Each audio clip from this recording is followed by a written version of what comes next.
Hello friends, इस video में हम देखने वाले हैं फीमेल गैमेटोफाइट के बारे में, यानी कि एम्ब्रॉय सैक के बारे में। तो देखते हैं। In a majority of flowering plants one of the megaspores is functional while the other three degenerate. तो ज़्यादातर जो फ्लाइंग प्लांट्स होती हैं उनके अंदर हमारे जो तीन मेगास्पोर होती हैं वो तो डिजेनरेट हो जाती हैं, और बचा एक मेगास्पोर वो फंक्शनल रहता है, वो काम करने के लायक रहता है। Only the functional megaspore develops into the female gametophyte embryo sac। और यही जो हमारा फंक्शनल मेगास्पोर होता है, यही जो है बाद में जाके डेवलप होके फीमेल गैमेटोफाइट में कन्वर्ट हो जाता है, यानी कि एम्ब्रो सैक बन जाता है। This method of embryo sac formation from a single megaspore is termed monosporic development. और ये जो तरीका होता है, ये जो डेवलपमेंट होता है एक मेगास्पोर से एम्ब्रोसैक फॉर्म होने का, इसको हम बोलते हैं मोनोस्पोरिक डेवलपमेंट। मोनोस्पोरिक डेवलपमेंट क्यों बोलते हैं? क्योंकि इस डेवलपमेंट के अंदर एक मेगास्पोर से एक एम्ब्रोसैक फॉर्म होता है। Let us study formation of embryo sac in a little more detail. तो चलिए देखते हैं इस एम्ब्रोसैक के बारे में और डिटेल में। The nucleus of the functional megaspore divides mitotically to form two nuclei which move to the opposite poles। तो इस फंक्शनल मेगास्पोर का जो न्यूक्लियस होता है वो माइटोटिकली डिवाइड करता है और दो न्यूक्लियस फॉर्म कर लेता है, जो कि अपोजिट पोल्स में, अपोजिट डायरेक्शन में जो है वो पहुंच जाते हैं। मतलब कि जो हमारा फंक्शनल मेगास्पोर होता है उसके अंदर दो न्यूक्लियस बन जाती हैं जो कि अपोजिट डायरेक्शन में पहुंच जाते हैं। एक तो हमारा पहुंच जाता है माइक्रोपाइलर एंड की तरफ और दूसरा चेलोजल एंड की तरफ, forming the two nucleate embryo sac. जिसकी वजह से हमारा जो एम्ब्रॉय सैक होता है वो टू न्यूक्लिएट स्टेज पे पहुंच जाता है, यानी कि उसके अंदर दो न्यूक्लियस बन जाती हैं। Two more sequential mitotic nuclear divisions result in the formation of the four nucleate and later the eight nucleate stages of the embryo sac। तो इसी तरीके से दो और माइटोटिक न्यूक्लियर डिवीजन होती हैं, और जिनकी वजह से क्या होता है कि दो से हमारे चार न्यूक्लियस बनते हैं और फिर चार से आठ न्यूक्लियस बन जाते हैं। It is of interest to note that these mitotic divisions are strictly free nuclear। तो यहाँ पर एक इंटरेस्टिंग चीज़ ये है नोट करने की, सोचने की, कि ये जो हमारे माइटोटिक डिवीज़न होता है वो मतलब कि फ्री न्यूक्लियर होता है। फ्री न्यूक्लियर बोले तो इनके अंदर जो है सिंपली न्यूक्लियस जो होते हैं वो फ्रीली डिवीज़न करते जाते हैं। मतलब कि अपनी और पास जो है वो सेल वॉल फॉर्म नहीं करते हैं। मतलब एक बनेगा, एक न्यूक्लियस से दो, दो से चार, चार से आठ, इस तरीके से न्यूक्लियर फ्रीली जो है डिवीजन करते जाते हैं। That is nuclear divisions are not followed immediately by cell wall formation. यानी कि इसके अंदर जो न्यूक्लियर डिवीजन होता है वो सेल वॉल फॉर्मेशन के बाद नहीं होता है। मतलब कि एक न्यूक्लियस से दो, दो से चार, चार से आठ, इस तरीके से फ्रीली जो है न्यूक्लियस डिवाइड करते जाती हैं। After the 8 nucleate stage, cell walls are let down, leading to the organization of the typical female gametophyte और embryo sac।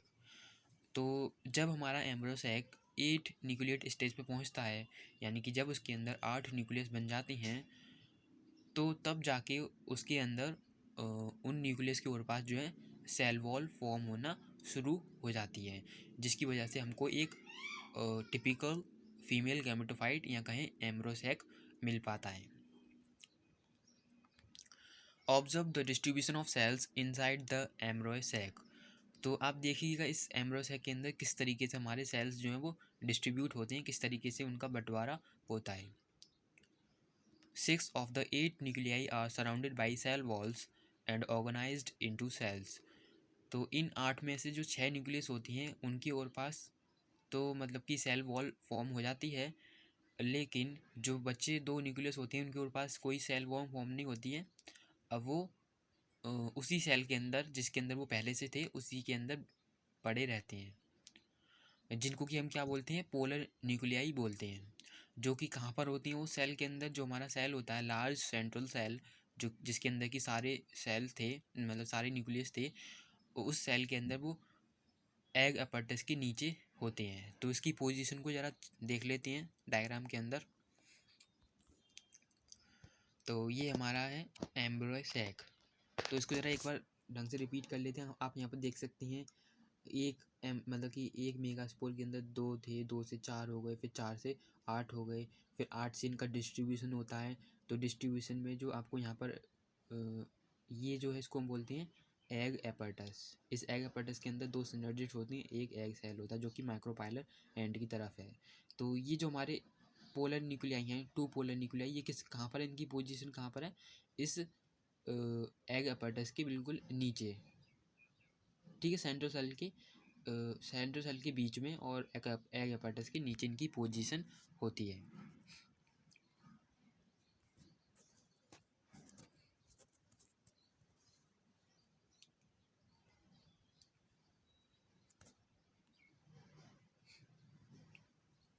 आगे बढ़ते हैं। There is a characteristic distribution of the cells within the embryo sac. तो ये जो हमारा एम्ब्रॉय sac होता है इसके अंदर भी एक अपने अलग ही तरीके का डिस्ट्रीब्यूशन बंटवारा होता है। The three cells are grouped together at the micropylar end and constitute the egg apparatus. तो तीन जो हमारे सेल्स होती हैं वो माइक्रोपाइलर एंड की तरफ पहुंच जाती हैं और क्या फॉर्म कर लेती हैं, एग apparatus को फॉर्म कर लेते हैं। The egg apparatus in turn consists of two synergids and one egg cell. और ये जो हमारा egg apparatus होता है इसके अंदर दो सेल को हम बोलते हैं synergids और एक को हम बोलते हैं egg cell, जो कि हम डायग्राम में देख चुके हैं। The synergids have special cellular thicknings at the micropylar tip called filiform apparatus. तो ये जो हमारे दो सिनर्जिड्स होती हैं इनके पास एक स्पेशल टाइप के, मतलब कि इनके अंदर थिकनिंग्स होती हैं, एक स्पेशल टाइप का फिंगर लाइक प्रोजेक्शन होते हैं, जिनको हम बोलते हैं फिलीफॉर्म एपर्टस, जो कि क्या करती हैं, which play an important role in guiding the pollen tubes into the synergids, जो कि पॉलिन ट्यूब को सिनर्जिड्स के अंदर एंटर करने में उनको गाइड करती हैं, किस तरीके से उनको अंदर घुसना है। Three cells are at the chalazal end are called the antipodals. और जो तीन सेल्स होती हैं वो हमारे बाकी की जो तीन सेल्स होती हैं वो चैलेजल एंड पर होती हैं, जिनको कि हम एंटीपोडल्स बोलते हैं। The large central cell is as mentioned earlier has two polar nuclei. और ये जो हमारा सबसे बड़ा लार्ज सेंट्रल सेल होता है, जैसा कि हम आपको बता ही चुके हैं, उसके अंदर दो पोलर न्यूक्लियाई होते हैं। Thus, a typical angiosperm embryo sac at maturity, though 8 nucleate, is 7-celled. तो इस तरीके से एक टिपिकल एंजियोस्पर्म एम्ब्रो सैक के अंदर, मतलब कि जब वो मेच्योर हो जाता है तो वो जो होता है वो 8 न्यूक्लिएट होता है और 7 सेल्ड होता है। मतलब कि उसके अंदर न्यूक्लियस तो 8 होती हैं लेकिन सेल्स जो होते हैं वो सिर्फ 7 ही होती हैं। तो यहाँ पर एक न्यूक्लियस का चक्कर पड़ रहा है, मतलब कि अगर सेल्स आते हैं तो न्यूक्लियस भी 7 ही होनी चाहिए, लेकिन होता क्या है कि जो सेंट्रल सेल होता है उसके अंदर एक नहीं, उसके अंदर दो न्यूक्लियस होते हैं, जिसकी वजह से ये डिफरेंस आपको यहाँ पर दिख रहा है। तो आई होप आपको समझ में आ गया होगा कि ये फीमेल गैमेटोफाइट यानी कि एम्ब्रो सैक कैसा होता है, किस तरीके का इसके अंदर स्ट्रक्चर होता है। And thank you for watching my video.